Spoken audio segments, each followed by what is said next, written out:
우리에게 주시는 하나님의 말씀은 요한복음 9장 1절부터 12절까지 말씀입니다. 신약성경 160쪽에 있습니다. 하나님의 말씀을 받들어 읽겠습니다. 예수께서 길을 가실 때에 날때부터 맹인된 사람을 보신지라. 제자들이 물어 이르되 랍비여, 이 사람이 맹인으로 난 것이 누구의 죄로 인함이니이까? 자기니이까 그의 부모니이까? 예수께서 대답하시되 이 사람이나 그 부모의 죄로 인한 것이 아니라 그에게서 하나님이 하시는 일을 나타내고자 하심이라. 때가 아직 낮음에 나를 보내신 이의 일을 우리가 하여야 하리라.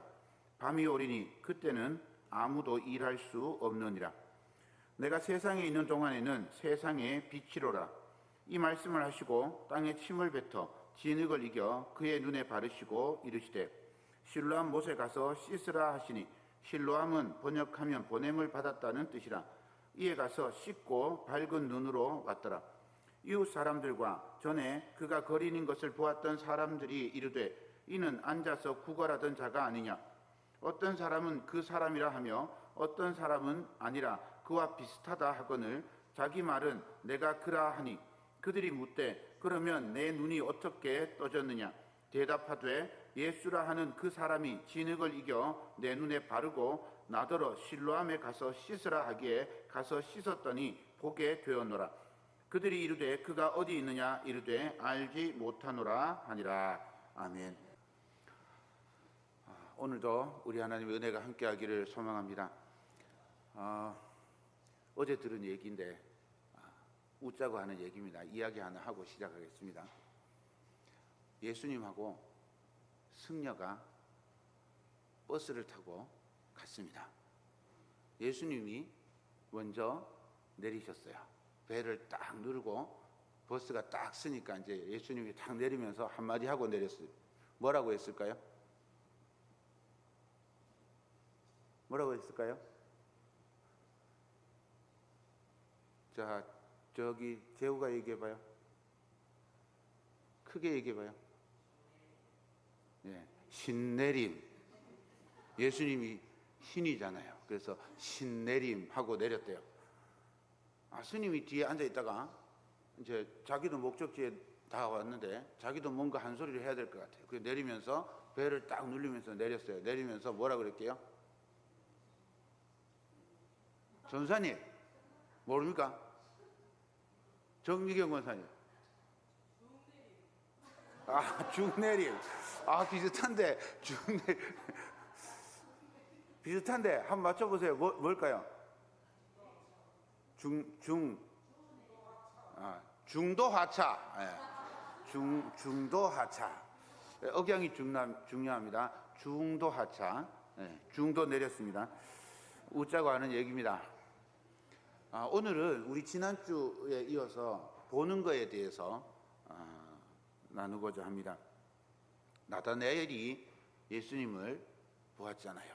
나다나엘이 이스라엘의 꿈, 사닥다리 위에 천사들이 오르락 내리락 하면서 하나님과 교제하는 그 꿈을 예수님이 그 사닥다리를 대신해서 사람들과 하나님 사이에 연결고리가 되어주신 그 예수님을 바라보게 하시는 꿈을 우리 나다나엘에게 보게 하셨는데, 오늘은 이 예루살렘의 앞을 보지 못하면서 태어난 시각장애인이 무엇을 보는가에 관한 이 말씀으로 함께 은혜를 나누고자 합니다. 무엇을 보는가? 어떻게 보는가? 이 굉장히 중요합니다. 보는 건 결국 내 생각입니다. 내가 어떤 생각을 가지고 보느냐에 따라서 보이는 게 달라지기 때문입니다. 그러니 성도는 자기 생각보다 하나님의 생각을 중요하게 여겨야 합니다. 우리 삶의 기준이 우리 자신이나 세상이 아니라 하나님의 생각이나 뜻이어야 합니다. 어떤 기준, 어떤 관점으로 보는가 하는 것이 무엇을 보는가보다 훨씬 더 중요합니다. 오늘 그런 생각을 가지고 이 말씀을 함께 보도록 하겠습니다. 예수님께서 맹인된 사람, 시각장애인이라고 부르겠습니다. 맹인된 사람을 만나셨습니다. 1절입니다. 예수께서 길을 가실 때에 날때부터 맹인된 사람을 보신지라. 여기가 어딜까요? 여기가 어딜까요? 이 9장 말씀은 7장, 8장과 연결된 한 뭉치의 그런 이야기입니다. 그러니까 7장, 8장과 연결된 이야기이기 때문에 7장, 8장을 좀 살펴보아야 합니다. 그래서 이 9장 내용도 길고 7장, 8장까지 다 보니까 시간이 너무 오래 걸려서 나누어서 말씀을 보도록 하겠습니다. 7장부터 이어지는 이 사건은요, 초막절에 예수님께서 예루살렘에 올라가서 가셨을 때 일어난 사건입니다. 초막절은 추수를 기념하는 절기입니다. 추수를 다 마치고 이제 이스라엘 백성들이 장막에 거주할 때 베푸신 하나님의 은혜를 기억하고 감사하는 절기죠. 그래서 초막을 짓고 거기에서 일주일 동안 초막에 거주합니다. 그냥 초막에 거주하는 걸로 끝나는 게 아니라 이 초막에 거주함을 통해서 세 가지를 기억하는 겁니다. 초막이라고 하는 건 이스라엘 백성들이 광야에서 하나님께서 돌보아 주시는 은혜로 살았던 것을 기억하고 감사하는 겁니다. 더불어서 이 약속의 땅에서 추수할 수 있는 은혜를 주심에 감사하는 절기이기도 합니다. 이게 대표적인 절기의 의미입니다. 또 다른 의미가 있는데, 유대인의 전통에 따르면요, 이 초막절에 대제사장이 백성들과 함께 이제 횃불을 쫙 켜고 실로암 못으로 갑니다. 대제사장은 금 대접을 들고 있어요. 그리고 실로암 못에 가서 대접에 물을 가득 담아서 성전으로 갑니다. 그리고 제단에다가 그 물을 붓습니다. 이 일을 일주일 동안 해요. 그냥 아무것도 아닌 것 같은 이 일이지만 이게 무슨 의미를 담고 있는가 하면, 하나님께서 이제 비와 생명을 주시는 분임을 고백하고 메시아께서 오셔서 생명의 물을 우리에게 주실 것이다 라는 고백을, 그 희망을 담고 있는 행위입니다. 그래서 이 초막절을 다른 말로 물의 축제라고 그렇게 부릅니다. 더불어서 이스라엘 백성들이 광야에서 이 하나님의 생명수를 만난 적이 있잖아요. 무리바 반석을 치니 반석이 깨어지고 거기에서 물이 솟아났던 기억을 회상하게 합니다. 이런 마음으로 이스라엘 백성들, 유대인들은 이 의식에 참여합니다. 예수님께서는 이 배경을 아시고 요한복음 7장 37절부터 39절에 이렇게 말씀해 주셨습니다. 명절 끝날 곧 큰 날에 예수께서 서서 외쳐 이르시되 누구든지 목마르거든 내게로 와서 마시라. 나를 믿는 자는 성경의 이름과 같이 그 배에서 생수의 강이 흘러나오리라 하시니, 이는 그를 믿는 자들이 받을 성령을 가리켜 말씀하신 것이라. 예수께서 아직 영광을 받지 아니하셨으므로 성령이 아직 그들에게 계시지 아니하시더라. 초막절에 예루살렘에 올라온 이스라엘 사람들은 이 의미가 무슨 뜻인지 명확하게 알았습니다. 메시아가 오면 우리에게 생수의 강, 영원히 목마르지 않을 생명수를 줄 거다라고 그렇게 기대하고 소망하고 있었는데, 그 생수의 강을 예수님께서 주신다는 거예요. 예수님께서 메시아이고 그리스도이심을 선포하신 거예요. 이걸 인정하는 이들에게는 이 사실이 믿음이 되는 것이고요, 이걸 거부하는 이들에게는 이것이 신성모독이 되는 겁니다. 한편 초막절은 빛의 절기이기도 합니다. 광야 생활을 또 한번 생각해 보세요. 광야에 무리바 반석 말고 또 중요한 게 또 하나 있죠. 이스라엘 백성들이 광야 생활할 때 중요한 거 뭐가 있죠? 불기둥, 구름기둥이 있잖아요. 이스라엘 백성들 한가운데 혹은 이스라엘 백성 진의 가장 선두에 불기둥과 구름기둥이 있었습니다.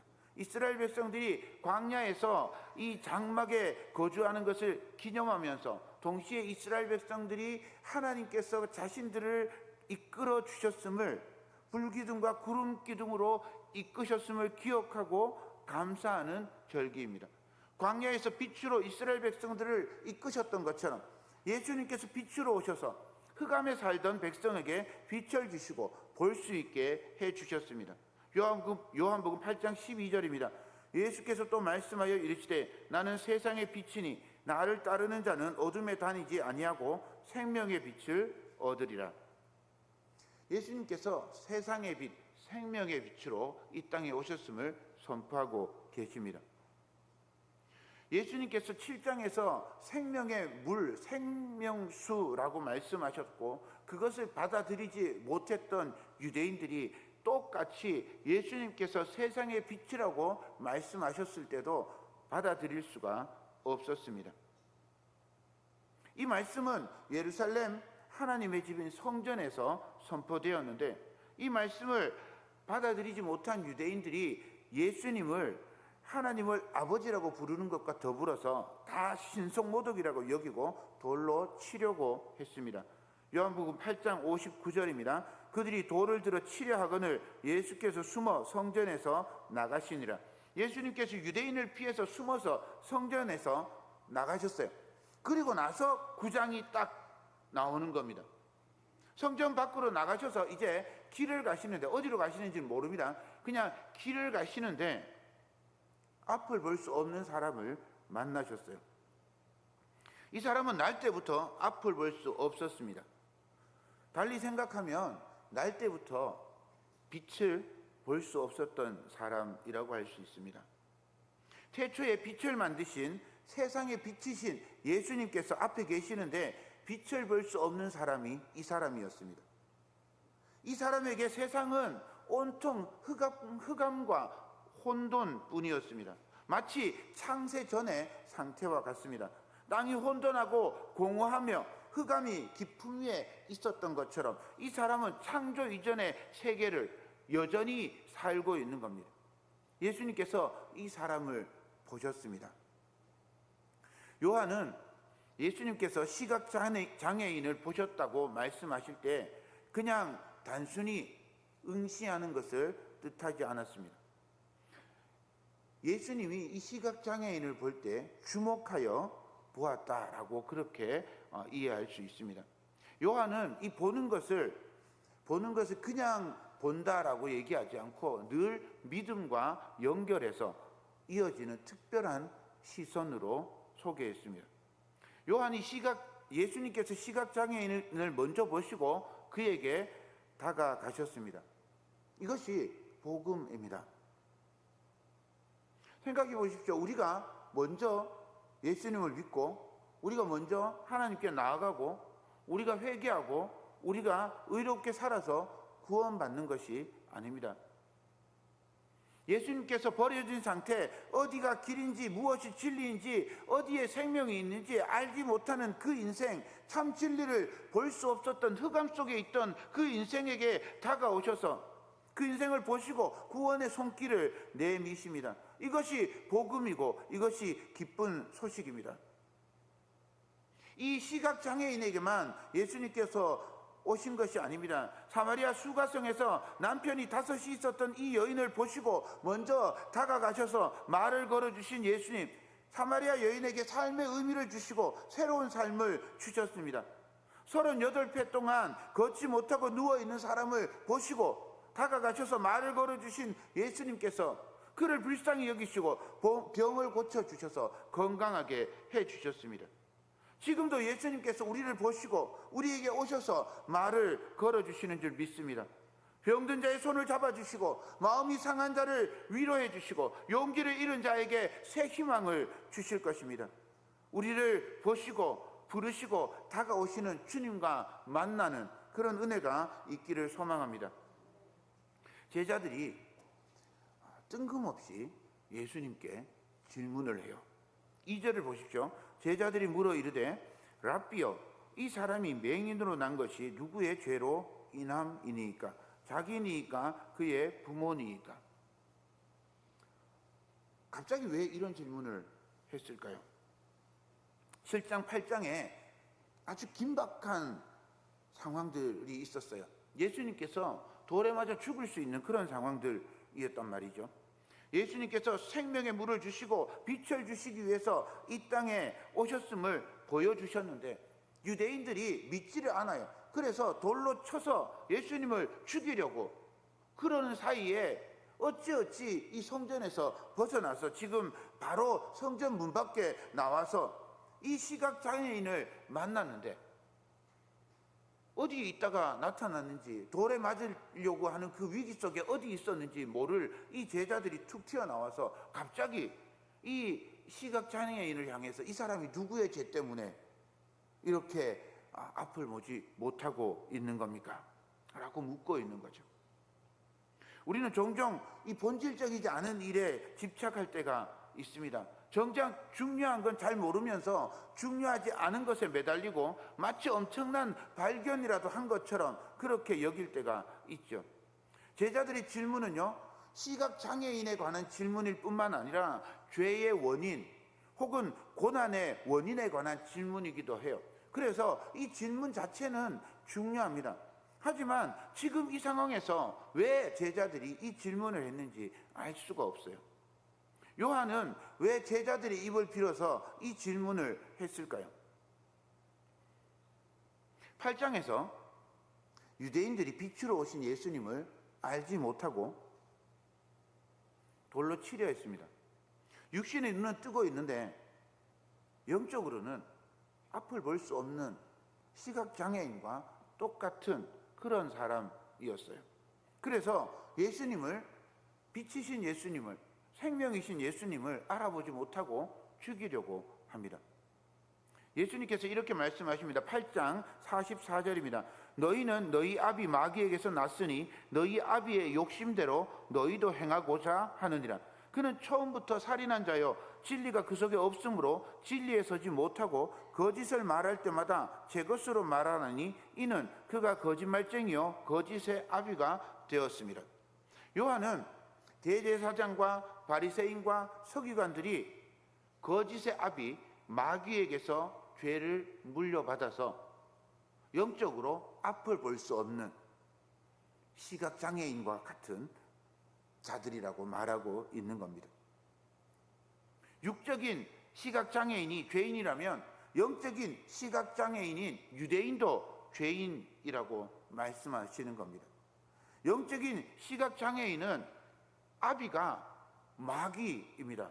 그래서 마귀의 죄를 물려받았다고 말하고 있는 거죠. 육신의 시각장애인은 그렇지 않습니다. 예수님께서 3절에 이렇게 말씀하십니다. 예수께서 대답하시되 이 사람이나 그 부모의 죄로 인한 것이 아니라 그에게서 하나님이 하시는 일을 나타내고자 하심이라. 이 3절 말씀이 오해가 많이 있어요. 이 3절 말씀을 잘못 읽으면 어떻게 되는가 하면 이 사람의 병이 그 자신에게나 부모의 죄 때문이 아닌 걸 예수님이 명확히 선언하시는데, 그리고 그 다음에 있는 이야기가 이게 오해를 살 수 있어요. 하나님이 하시는 일을 나타내고자 함이라. 하나님이 하시는 일을 나타내려고 이 사람이 태어날 때부터 앞을 보지 못하는 사람이 되었구나라고 이해할 수 있는 거죠. 그러면 태어날 때부터 앞을 보지 못하게 하는 것이 이 예수님이 잠깐 이 시각장애인을 만나는 이 순간을 위해서 평생을 앞을 보지 못하고 그렇게 살도록 하나님이 만드셨는가? 자칫 잘못 오해할 수 있는 겁니다. 이 문제를 해결하는 방식이 두 가지가 있는데요. 하나는 이 장절의 구분이 성경이 쓰여졌을 때 요한이 이 장절을 구분해서 기록한 게 아닙니다. 요한은 그냥 쭉 이어서 썼어요. 장절 구분이 잘 안 돼요. 그런데 장절 구분이 잘 안 되다 보니까 무슨 말인지 잘 이해가 되지 않잖아요. 우리 성경 읽다 보면 이 내용을 바꾸는데 동그라미가 이렇게 붙어 있는 데가 있잖아요. 그죠? 성경 읽다 보면. 근데 거기 한 절 안에 동그라미가 중간에 쳐져 있는 게 있어요. 사실은 그게 이야기가 거기서 끝난다는 말입니다. 그런데 그게 한 절 안에 들어가 있어요. 왜냐하면 이 1400년대 1500년대에 이 작업이 있었는데요. 점을 찍고 마침표를 찍고 절을 구분하는데 이분이 너무 열심히 해서 막 밤을 새면서 일을 하고요. 배를 타고 가면서 일을 했대요. 그러다가 배 타고 가다가 점을 위에 찍어야 되는데 아래에다 찍어버리는 경우도 있고 뭐 그렇게 됐다는 전설 같은 이야기가 있습니다. 어쨌든 장절 구분이 잘 안 됐는데 이 장절 구분을 하다가 이 밑에 가야 되는 4절에 가야 되는 이 말이 위에 붙어서 오해를 불러왔다, 이런 이야기도 있고요. 또 다른 하나는 사실 이 원인에 관해서 예수님께서 대답을 하지 않습니다. 그냥 자신이나 부모의 죄 때문이 아니다라고까지만 말씀하시고 이 원인에 관해서는 말씀하지 않으셔요. 원인은 말씀하지 않으시면서 이 나면서부터 앞을 보지 못하는 이 사람이 하나님의 영광을 드러내는 일을 하게 될 거다라고 그렇게 가르쳐주고 있는 겁니다. 우리는 계속해서 이걸 물어요. 전능하신 하나님인데 왜 우리에게 이 고난과 역경을, 죽음과 같은 불행을 주실까? 모릅니다. 사실은 몰라요. 알 수가 없어요. 어떤 분들은 막 저 인도네시아에서 일어난 쓰나미가 하나님을 안 믿어서 하나님이 벌을 줘가지고 쓰나미에 죽었다, 뭐 이렇게 이야기하는 사람들이 있어요. 그런데 그 안에 그러면 하나님 안 믿는 사람만 있었냔 말이죠. 하나님 잘 믿는 사람들이 거기 있다가 무고히 죽었어요. 그럼 그 사람들은 왜 거기서 죽어야 되는 건가요? 하나님이 심판이라면 하나님을 잘 믿던 사람들은 거기서 구원받아야 되잖아요. 그런데 그렇지 않더라는 거죠. 우리 세월호 사건을 생각해 봐도 그렇습니다. 세월호 안에 많은 아이들이 무고히 죽어갈 때 그 안에 얼마나 많은 아이들이 신앙인이었는지 몰라요. 그런데 그 아이들이 무고히 죽었어요. 우리는 그 이유를 모릅니다. 그 이유를 알려고 하는 것보다 그 일을 통해서 우리가 어떻게 해야 되는지 우리가 아는 건 한 가지예요. 악을 손으로 만드시고 우리의 고난과 아픔으로 조롱하고 웃고 있는 사탄을 통곡하게 만드실 하나님의 능력과 사랑이 지금도 있다라고 하는 사실입니다. 그러면 시각장애인을 통해서 보이실 하나님의 일이란 무엇일까요?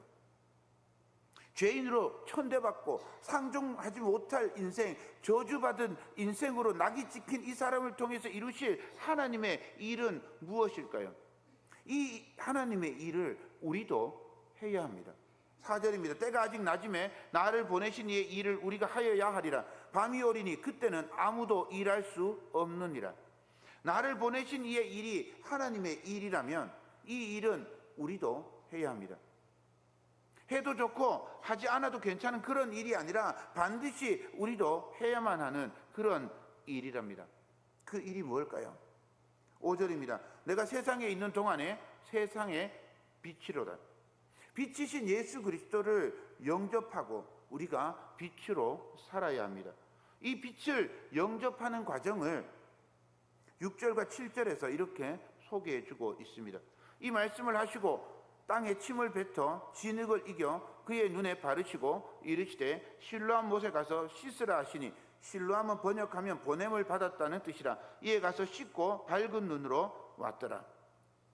예수님께서 어둠을 물리치고 세상의 비침을 이 시각장애인을 고침으로 보여주십니다. 이 과정은 마치 창조의 과정과 같습니다. 시각장애인이 온통 흑암 속에 살고 있었는데 이 흑암 속에 살고 있던 이 사람, 진흙으로 먼지로 만들어진 이 사람을 예수님께서 진흙으로 그 눈에 바름으로 창조의 과정을 다시 시작하고 있음을 보여주고 있습니다. 그리고는 실로암 못에 가서 씻어라 명령하셨어요. 마치 새로운 창조, 새롭게 변화될 것을 보여주는 것 같습니다. 이 말씀은 초대교회 때부터 세례식 때 많이 사용되던 말씀입니다. 세례식 때 이 말씀을 인용하면서 세례식을 베풀었어요.